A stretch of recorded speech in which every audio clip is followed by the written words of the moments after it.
రైతు అనేవాడు ఆత్మహత్య చేసుకున్నంటేనే నిజంగా చాలా బాధ అనిపిస్తుంది. వార్త చూడంగానే ఎందుకు ఆ కుటుంబానికి ధైర్యం చెప్పాలి, ఇలాంటి సంఘటనలు మన ఎక్కడ రాష్ట్రంలో జరగకూడదని ఓ బాధ్యత సీనియర్ మినిస్టర్గా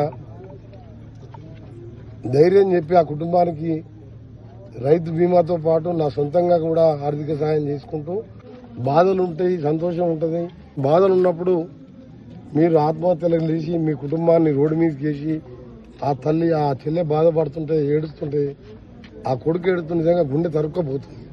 ఇలా చేసుకోవద్దు. మేము తప్పకుండా ప్రభుత్వం స్పందిస్తుంది. మీకు ఏమైనా ఇలాంటి ఇబ్బందులు వచ్చినప్పుడు ఎవరు వీలుంటే వాళ్ళు మా దగ్గరికి వచ్చినట్టయితే బ్యాంకుల ద్వారా, ప్రభుత్వం ద్వారా, కలెక్టర్కి చెప్పు, మా సొంతంగానే ఏదో సాయం చేస్తుంటాం.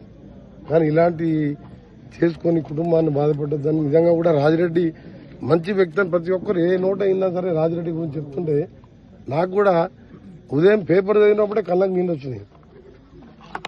రాజిరెడ్డి గారి ఆత్మకు శాంతి కలగాలని భగవంతుని ప్రార్థిస్తూ తప్పకుండా అబ్బాయికి కూడా MBA చదువుకున్నంట, ఆ అబ్బాయికి కూడా తప్పకుండా మంచి కంపెనీలో ఉద్యోగం ఇప్పించడం జరుగుతుంది.